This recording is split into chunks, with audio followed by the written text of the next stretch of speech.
Hello mga kakabsat! For today's video mga kakabsat, samahan nyo naman ako sa unang araw ng holiday namin dito sa Dubai. Pagkagising ko nga dito mga kakabsat, tamang timpla na lang din ako ng coffee ko pang pagising ganon. 7 AM pa lang kasi nito ng umaga mga kakabsat, nagising na ako at hindi na talaga ako makatulog ulit. O ayan, may pasayaw-sayaw pa nga. Ano ba yan?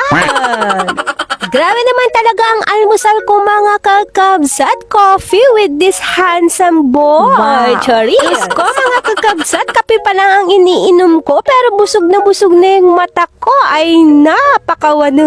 Yung masal pa lang ulam na. Ay nagimasal. Joke lang apo. Tuwing umaga talaga mga kakabsat bago pumasok sa trabaho nagwo-workout talaga siya ng todo-todo. Habang nagwo-workout siya yan mga kakabsat, tamang kape lang ako at tupi-tupi ng mga labahin, ganon. Kailangan nating maging ulirang asawa for today's video, kasjay, charis. Maya-maya nga mga kakabsat, naisipan kong pumunta ng West Zone para bumili ng lulutuin for dinner, kasjay. O diba, ulirang asawa nga talaga, charis. Opo, yes po mga kakabsat, lumalabas po talaga ako ng bahay na nakaganito lang ang suot. Okay lang yan, at least maganda, charis. Buti na lang mga kakabsat, hindi mainit dito sa labas kasi usually pag ganitong month talagang napakainit na mga kakabsat. Basa-basa talaga ang kilikili kasdyan. At dahil wala na nga ring stock sa bahay mga kakabsat, tamang bili-bili lang ako dito ng mga nakasale na dilata kasdyan. Century tuna at sardinas lamang ang binili kong dilata dito kakabsat. Kasi bihira naman talaga kami magbukas ng dilata mga kakabsat pag talagang tinamad na lang din magluto kasdyan. Monggo at pritong isda na nga lang ang lulutuin ko ngayong dinner mga kakabsat.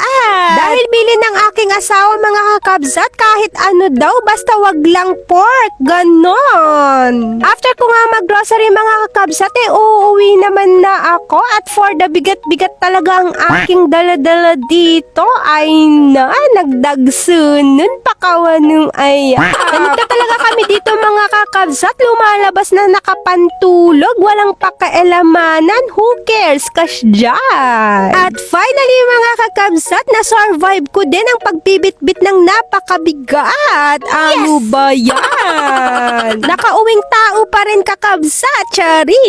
Dahil karamihan sa aking mga napamili ay frozen mga kakabsat, dinaretso ko na talagang aking mga napamili sa kusina.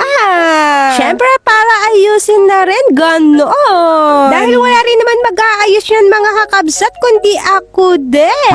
Bumili pala ako dito ng sabong panglaba mga kakabsat, kaya for the bigat-bigat talaga ang aking bit-bit kanina. Ay napakawanong kordapin. Ganito talaga tayong mga babae mga kakabsat, pag wala ang ating mga mister nagiging superwoman tayo. Ay na, for the independent woman kasjay, ay na, ilaban mo kabsat, ilaban mo, charis.